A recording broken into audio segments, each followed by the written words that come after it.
democratic devolution as a means of deepening the participatory and inclusive nature of Ghana's democracy has been on the table for some time now. The Institute for Democratic Governance has been at the forefront of that battle, working hard to get Ghana to elect its officials at the district level through competitive multi-party politics. What will it take to bring that change about? The current local government system was first introduced in 1987. That's when the district assemblies came into being at the local level. It was meant over time to increase self-rule for districts. We began with deconcentration, where executive power was ceded through delegation. The ultimate goal was devolution, where the country's 216 districts would be autonomous from central power. They are not completely independent. They will depend still on central government for a whole lot, but they have scopes where they make decisions on their own and determine or define their priorities, development priorities. When a central government takes a decision that some decisions concerning localities are just too important for me to take, therefore, I will transfer power and resources to the people living in the area to take those decisions and apply those resources themselves to solve their problems. That is devolution. In reality, though, power continues to be over-centralized and is exclusive only to the holders of power. In other words, the winner of the election. This situation is further aggravated by the powers granted the executive president under our constitution. The way we've designed the system, which is what people have rightly described as winner takes all, because it's the president who appoints everybody, into local government, in this executive sphere of government, distinct from the legislature or parliament. The president controls everything. At the moment, we have 216 districts, of course, including municipal and metropolitan, and they are not elected. So that's the hub of winner takes all. I asked IDEX Kwesi Jonah what was wrong with the winner-takes-all system. Sometimes the party that wins the presidency won by just some insignificant percentage when the winner of the election obtained only 41,000 votes more than the loser of the election.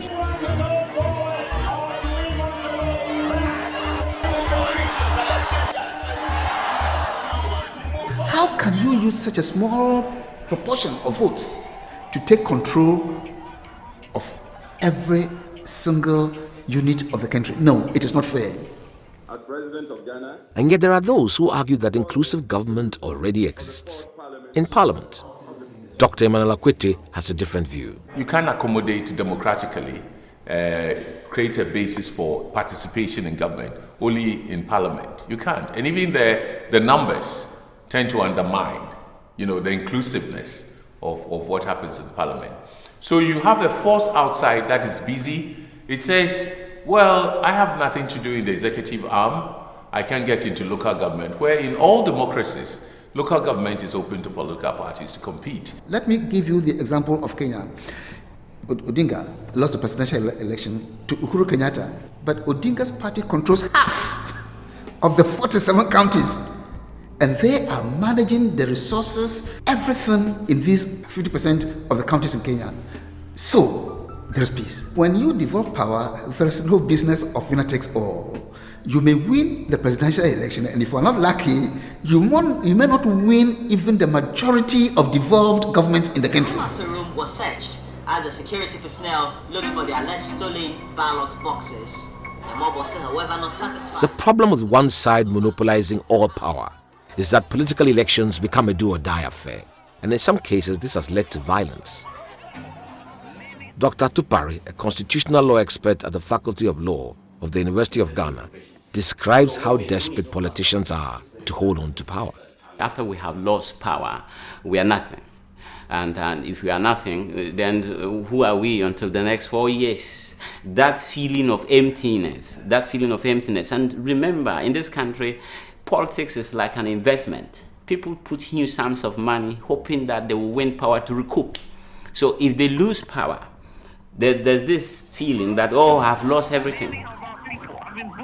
And so politicians fight tooth and nail to retain political power, even at the risk of political instability. You can tell the turbulence. If you compare probably elections in 1996 Even 2000, 2004 to now, you find out that increasingly people are getting anxious. There is real fear, palpable fear. I decided to visit the Ghana Peace Council to determine whether the risk of election-related violence was really realistic. Reverend Asante, I know that you are with the Ghana Peace Council and have been quite concerned about possible outbreaks of violence at the election time. How serious is it? I can see that 2016, we are in for it, in the sense that the stakes are very, very high. The trust when it comes to the functions of the institution that is to referee the election, the Electoral Commission, is very, very low. Is the threat of violence over-exaggerated? I would rather have somebody who will be warning us and telling us to be very careful and to ensure that we do not allow violence to occur than somebody who tells us, oh, there's nothing. We are peaceful people. And I don't think that we have to exaggerate this and that. Because you never know. You've been involved with the Peace Council for a while. You're worried, aren't you? I love my country. You know, I always say that what is it that we are looking for when we are vying for power? It is power for what? And I keep asking people, what are you voting for? You are voting for the development of Ghana. You are voting to ensure that our nation moves forward. I mean, I watch Al Jazeera and other places showing us what is happening in other countries. Mighty structures within seconds are blown away. Kenya, in 2007, after just one election, more than 1,000, almost 2,700 people were killed. But before this election, Kenya was considered to be one of the most peaceful, most stable countries in Africa. The same thing applies to Cote d'Ivoire. Well, clearly the issue of peace or violence, if you like, at elections is not something we can take for granted. I think it's quite clear that there's been an increasing trend, and unless we make a special effort to work on it, we run the risk of threatening our whole democracy. But perhaps we have no real democracy when multi-party elections are not allowed at the district level. If we are going to elect people to be chief executives or mayors, we have a multi-party system. Let the parties contest. When you devolve power and you allow political parties to contest in all these localities for power, what you get is that a party may lose a presidential election. A party may not get a majority in parliament, but it may be running the affairs of so many district councils, district assemblies, and so on and so forth. That is how you have a more inclusive government. That is how you shift them from doing the things that would even distract you as a government. Your policies will not be shaped by the need to win elections alone. Your policies will be shaped by the needs of the people and the long-term vision you have to transform a country and its economy. Dr. Akwete explains it further.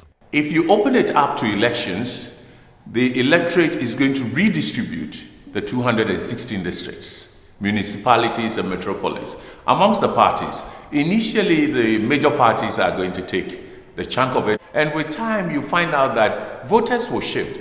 The important determinant will not be ethnicity or NDC, but your delivery, your development performance. The issue of opening up elections at the local level is nothing new, but clearly political parties have been hesitant in the past to implement it when in government. In 2000, NDC did not appear to be so much in favor of electing. In 2008, they made some pronouncement. In 2012, they went further. This is the idea of they are going to increase the number of nominees, the Public Services Commission will shortlist and people elect. But they were still not going to put it on the party platform. NPP was a bit vague. After President Kufuor couldn't do it, they just left it there. If you look at 2008 and 12, they were not so clear on what they are going to do. Come 2016, we almost have all the parties now saying that we should open up local government to the political parties. Our people know political parties, and they participate in political parties' elections. So why don't we just go ahead and do it? Political parties are not allowed to participate in local government. It's in the constitution. So you have to go there and change it. Whether it will be 2/3 or whether it will be by referendum, it is an issue that the politicians must agree it is in the interest of the country. So they will do it. If they did that, it will go through and it can be implemented. This amendment is very necessary to enable all the parties, not just the big boys, but all the parties to effectively participate in running our decentralized local government system. What are you doing to ensure this happens? IDEC has, since 2014, been organizing a national campaign, very strong advocacy for this to change. And this year, in fact, only last year, we went around again talking to influential politicians, institutions, and so on and so forth. This year, we are going to engage in the same campaign in the hope that after the election, very vital decisions may be taken in this direction. To get another perspective on the issue of electing DCs and the concept of power sharing, I went to Parliament to speak to the MP for Sunyani East, Kwesi Amayotreme, who has spent 30 years working in local government. Personally, I'm in support of the election of district chief executives. It's been my opinion for quite some time now. It's all about accountability. In most of the African countries, maybe Ghana is gradually becoming the exception where we appoint district chief executives. I think the time has come for us to give a second thought to it. I don't agree with the reason people normally cite that Ghana is a growing democracy. We consider ourselves to be the beacon of democracy, the star of Africa and all that. You go to some other countries, I'm not demeaning any other country in Africa. They just came out of wars. Liberia, Sierra Leone, all those countries elect their chief executives on partisan lines. I spoke with Dr. Tupare to find out what steps are needed to change the constitutional position on the matter. Taking that is an entrenched provision. We will require that the bill which we currently have, which is being proposed by the Constitutional Review Commission through the Constitutional Implementation Commission, it has been submitted to the Speaker of Parliament, has been referred to Council of State for his advice, is back to Parliament. First reading, after first reading, it is being submitted to a national referendum. Then from that, at the national referendum, we are expected to have 40% of the registered voters voting, and then 75% of them voting in favor of such an amendment. If this was to happen, the political landscape in Ghana would change significantly. Politics will change. It is not going to be putting your party supporter who can do a job, but he's your party member. This philosophy that I can't work with somebody from a different, who is not from my party in the executive arm of government, it will change many things. It will change many things. So it's the most strategic thing to do now.